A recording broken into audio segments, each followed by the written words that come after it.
warahmatullahi wabarakatuh. Di sini kami dari kelompok 5 akan menjelaskan materi mengenai resiko-resiko ekspor impor. Yang pertama, resiko ini berhubungan dengan credit worthiness of consigned, yang dimana commercial credit risk ini berupa penolakan barang oleh pembeli yang biasanya ditemui pada kasus ekspor impor dengan cara pembayaran non-letter of credit menggunakan term documents against payment atau documents against acceptance.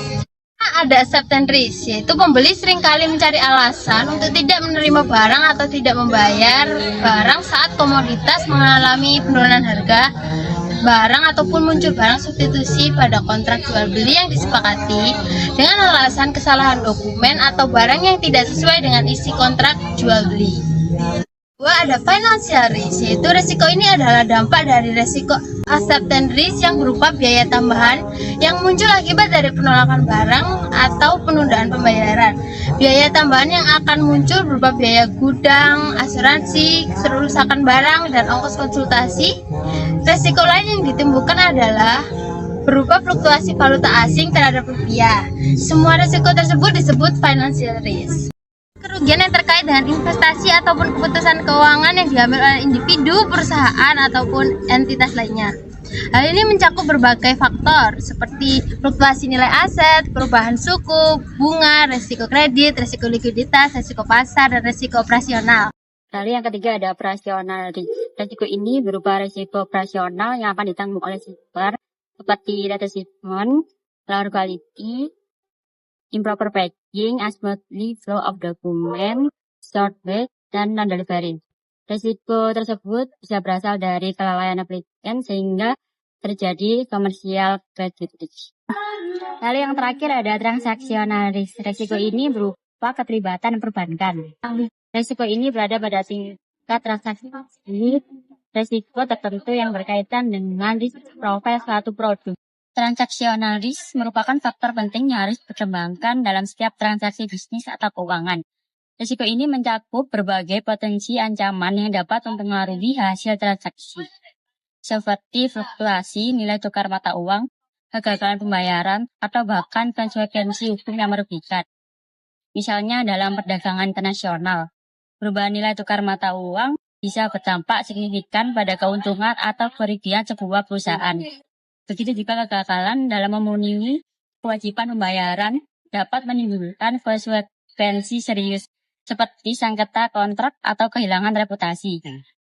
Oleh karena itu, pemahaman yang mendalam tentang transaksional risk sangatlah penting bagi para pelaku bisnis untuk mengelola risiko dengan efektif dan memastikan kelancaran transaksi. Lalu selanjutnya yaitu ada political and country risk.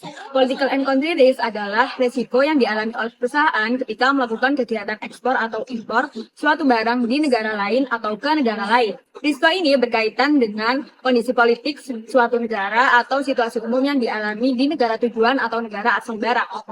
Political and country risk dibagi menjadi beberapa bagian, yaitu yang pertama ada political risk. Political risk adalah resiko yang muncul akibat adanya perubahan politik di suatu negara. Contohnya yaitu ada pergantian pemerintahan atau perubahan kebijakan yang tentunya akan berdampak kepada kegiatan bisnis ekspor impor. Lalu yang kedua yaitu ada economical risk. Economical risk adalah resiko yang muncul akibat adanya perubahan ekonomi di suatu negara. Contohnya yaitu seperti faktor-faktor inflasi, resesi, dan juga fluktuasi nilai tukar mata uang. Lalu yang ketiga yaitu ada payment risk. Payment risk adalah resiko bahwa seorang eksportir tidak akan menerima pembayaran ketika melakukan atau telah mengirimkan barang atau jasa yang telah dikirimkan ke negara lain.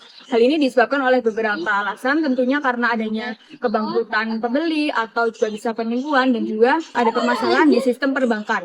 Lalu selanjutnya yaitu ada legal risk. Legal risk adalah kondisi resiko yang dimana berkaitan dengan ketidakstabilan atau perubahan hukum yang tidak jelas dan lalunya nanti akan berdampak kepada resiko dalam kegiatan ekspor.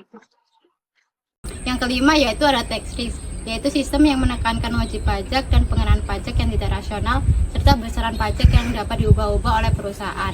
Ketidakpastian dalam sistem regulasi pajak ini pun juga dapat mengakibatkan adanya gangguan dan kesulitan dalam perencanaan keuangan dan operasional. Yang keenam yaitu ada operational risk. Risiko ini berasal dari perubahan kebijakan pemerintahan, masalah infrastruktur, dan juga gangguan tenaga kerja. Risiko ini mengakibatkan adanya penundaan dan juga tarif tambahan bagi perusahaan secara signifikan dikarenakan adanya birokrasi yang berbelit-belit, pungutan liar di mana-mana, dan juga KKN yang merajalela. Ketujuh yaitu ada traffic risk. Risiko ini mencakup ancaman kesehatan, keselamatan fisik, dan juga keamanan pribadi di negara tujuan. Risiko ini sangat tidak aman bagi warga negara asing yang ingin berkunjung di negara komunis atau sosialis. Yang terakhir yaitu ada security risk. Risiko keamanan ini berkaitan dengan potensi ancaman seperti premanisme, terorisme, kerusuhan massa, dan juga kriminalitas yang terjadi di masyarakat terhadap barang ekspor dan impor seperti adanya pencurian, sabotase, dan kerusakan barang saat pengiriman. Selanjutnya ada documentary risk. Resiko ini berupa kegagalan dalam memenuhi persyaratan dokumen yang mengakibatkan penundaan pengeluaran barang. Pengurusan dan pemenuhan syarat dokumen sangat penting diperhatikan oleh eksportir karena biasanya barang-barang yang masuk ke suatu negara disertai dengan dokumen-dokumen yang berlaku di suatu negara tersebut.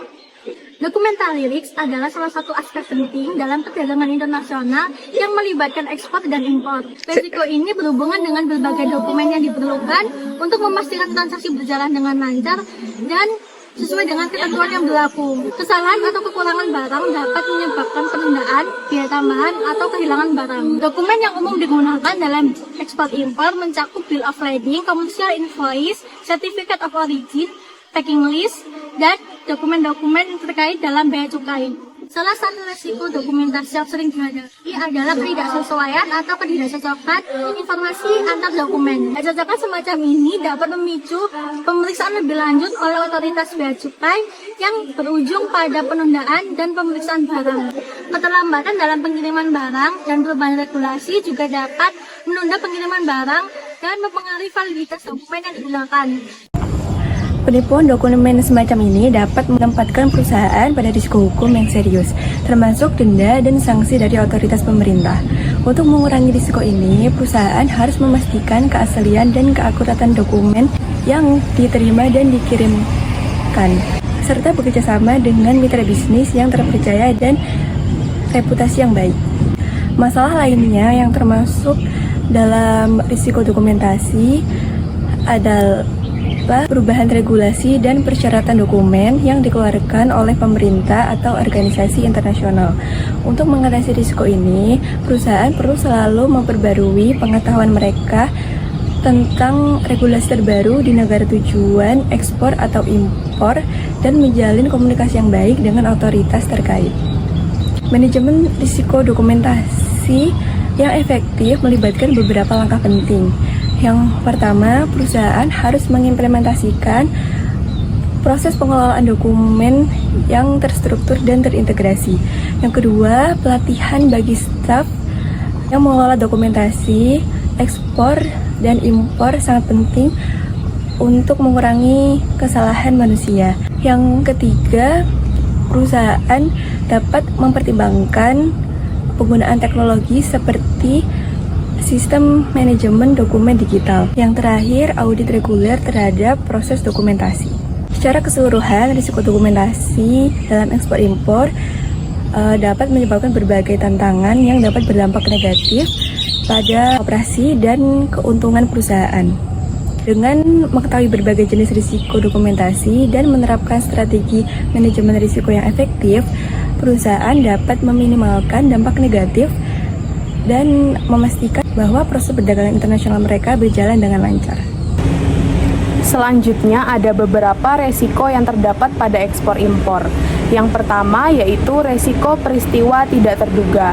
Risiko ini biasanya muncul karena kejadian-kejadian tertentu, misalnya kejadian pemonggokan, bencana alam, ataupun perang. Dari adanya risiko ini dapat mengubah biaya transportasi karena kenaikan harga bahan bakar kapal atau tertutupnya jalur pelayaran ekonomis. Lalu yang kedua adalah risiko transportasi. Transaksi internasional menempuh jarak dan jauh serta muatan yang sering berpindah tangan serta penyimpanan di gudang yang bertambah lama. Dari adanya risiko ini dapat menimbulkan risiko rusak, kehilangan, serta pencurian. Apabila barang rusak karena kesalahan pengangkut, maka tanggung jawab tersebut akan dikenakan kepada pengangkut sesuai dokumen kontrak pengangkutan. Lalu yang ketiga adalah resiko hukum. Peraturan dan hukum di negara mitra dagang biasanya berubah-ubah, ditetapkan berbeda dengan masa sebelumnya. Contoh kejadiannya misalnya yaitu izin pabean yang tidak diperbolehkan. Apabila ada sengketa yang menggunakan hukum asing, biasanya prosesnya itu lebih lama dibandingkan sebelumnya. Jalan keluar dari resiko ini yaitu dengan menggunakan International Commercial Arbitration. Sekian pemaparan dari kelompok kami ucapkan terima kasih. Bila ada salahnya mohon maaf. Wassalamualaikum warahmatullahi wabarakatuh.